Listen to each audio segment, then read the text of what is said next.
एक विशेष प्रकार के रिलेशन पर बात करते हैं।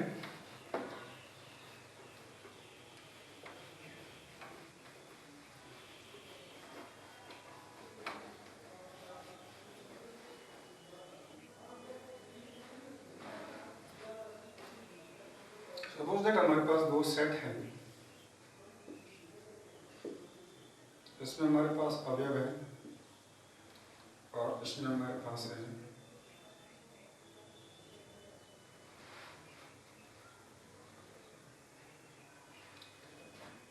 x is related to 3, y is related to 1, z is related to 4 और सेट बी में हमारे पास एक एलिमेंट बचा है जिसकी हमारे पास सेट ए में कोई भी प्री इमेज नहीं है, या यूं कहें कि ये सेट ए की किसी भी अवयव से संबंधित नहीं है। दूसरा हमारे पास एक और सेट हम लेते हैं, इसमें हमारे पास है जी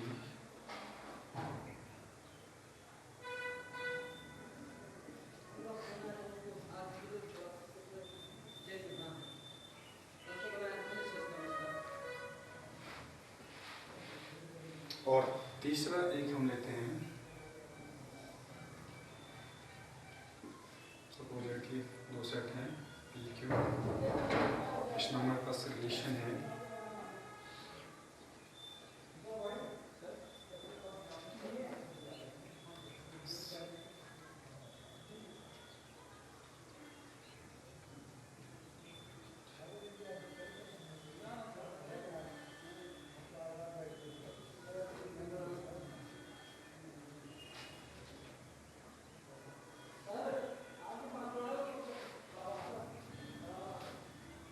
इस रिलेशन को अगर हम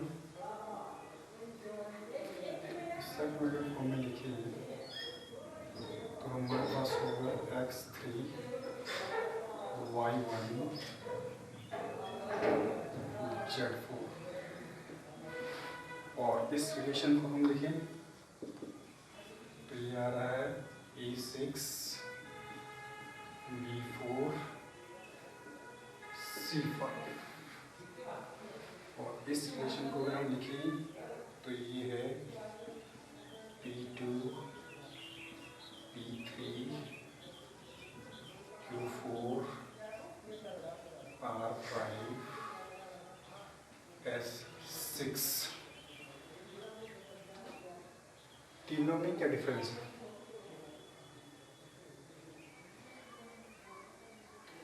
पहला जो रिलेशन है उसमें हम देख रहे हैं सेट ए में कोई भी अवयव खाली नहीं है, अर्थात सेट ए का कोई भी अवयव ऐसा नहीं है जो सेट बी से संबंधित नहीं है।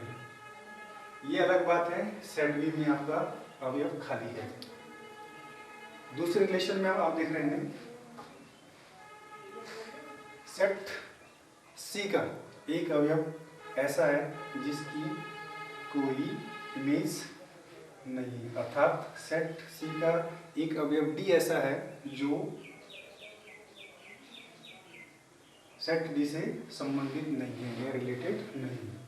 और तीसरे रिलेशन में देख रहे हैं हम कि सेट पी के सारे अवयव सेट क्यू से रिलेटेड है, लेकिन एक अवयव पी ऐसा है जो सेट क्यू के दो अवयवों से रिलेटेड है। तो कहने का तात्पर्य यह है कि ये फलन है और ये वाला फलन नहीं है। फलन अर्थात फंक्शन f से अगर हम इसको लिखें तो f is subset of r। फलन जो है संबंध का उपसमुच्चय है। Every function is relation but every relation is not function, because आप देख रहे हैं यहाँ पे ये तीनों रिलेशन है, लेकिन केवल और केवल पहला रिलेशन ही फंक्शन है। क्यों? क्योंकि फंक्शन की दो शर्तें हैं। पहली शर्त ये है कि जो फर्स्ट सेट है उसमें आपका कोई भी अवयव खाली नहीं छूटना चाहिए, अर्थात फर्स्ट सेट का प्रत्येक अवयव सेकंड सेट से रिलेटेड होना चाहिए। सेकंड सेट का कोई भी अवयव खाली छूट सकता है। और दूसरा, एक अवयव या एक एलिमेंट की दो इमेज नहीं होनी चाहिए। So function is subset of relation. अब हम बात करते हैं different kind of function. Function को हम दूसरी भाषा में मैपिंग भी कहते हैं। फंक्शन को हम दूसरी भाषा में मैपिंग भी कहते हैं।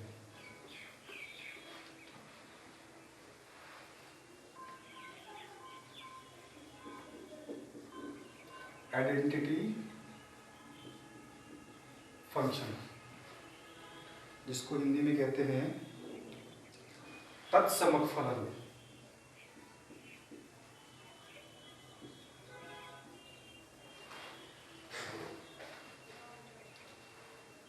F is such that x tends to y by fx is equal to y। तो इसके अगर हम ग्राफ की बात करें,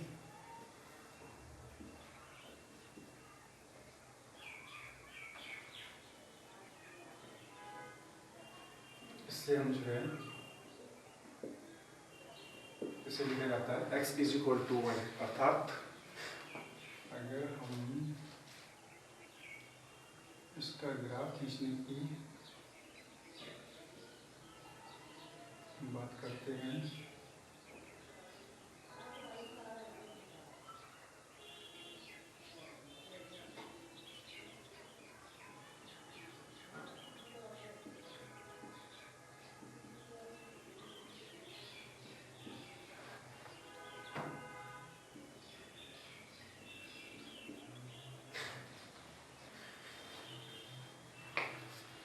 आइडेंटिटी फंक्शन हमारे पास है f is such that x tends to y by x is equal to y। अर्थात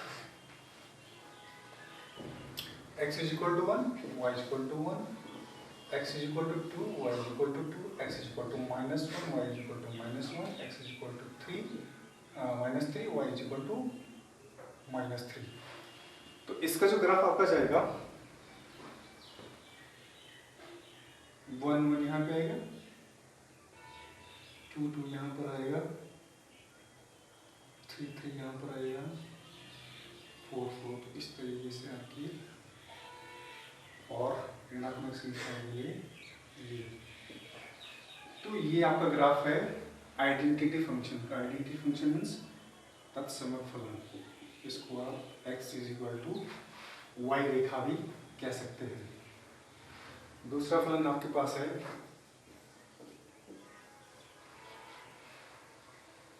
constant function.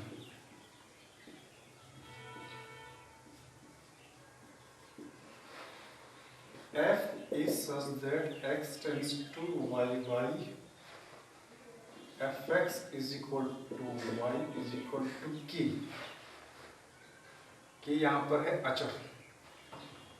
k belongs to real numbers, कोई भी वास्तविक संख्या हो सकती है।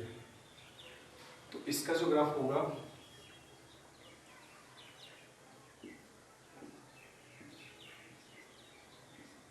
आपका नेगेटिव एक्सेस से पॉजिटिव है, इसको आप fx लिख सकते हैं।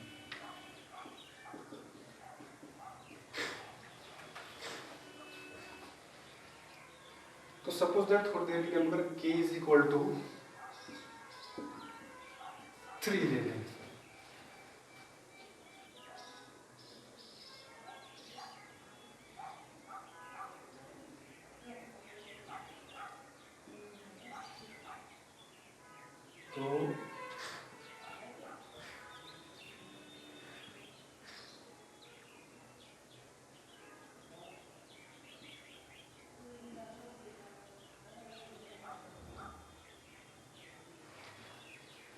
आप देख रहे हैं आपके पास फलन है fx is equal to y is equal to k, अर्थात fx is equal to k, अर्थात अगर x इज इक्वल टू आपने लिया 1 तो f1 k, x is equal to 2 f2 भी आ जाएगा k, और k बराबर हमने लिया है 3, तो ये आ जाएगा 1 की भी इमेज 3, 2 की भी इमेज 3, 3 की भी इमेज 3, 4 की भी इमेज 3, और नेगेटिव 1 की भी इमेज 3, और नेगेटिव 2 की भी इमेज 3। तो ये हमारे पास जो लाइन आ रही है ये हमारा है कांस्टेंट फलन का graph fx is equal to k।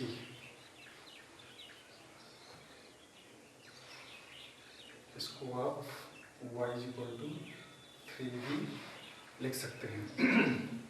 इसके अलावा तीसरा फलन है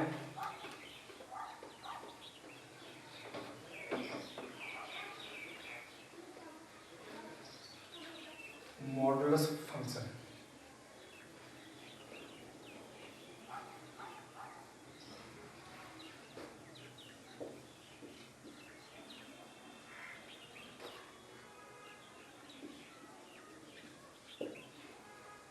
Function f is such that x tends to y, fx is equal to mod x।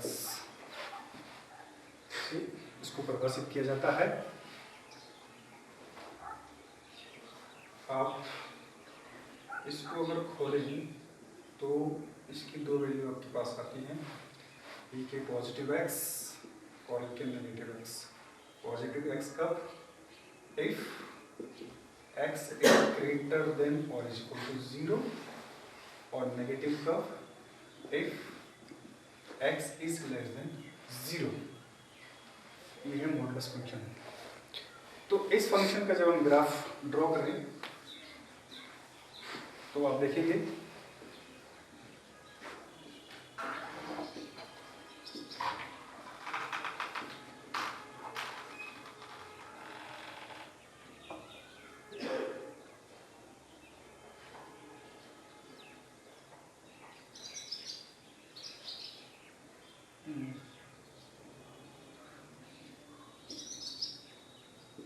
धनात्मक YH,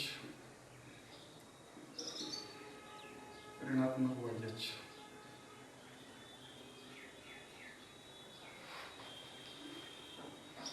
fx equal to mod x, अर्थात x धनात्मक है कब? यदि x इज ग्रेटर देन 0 या इज इक्वल टू 0, और x ऋणात्मक है कब? जब x is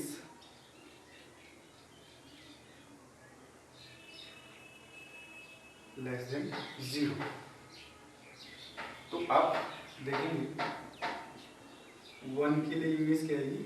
1 is greater than 0, 1। 2 के लिए इमेज क्या आएगी? 2। 3 के लिए इमेज क्या आएगी?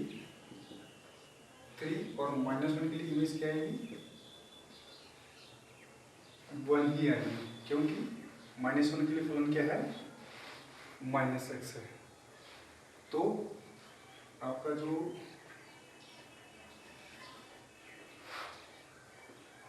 मॉडुलस फंक्शन का ग्राफ होगा इस तरीके से होगा। ये लाइन आपकी होगी y बराबर mx के लिए,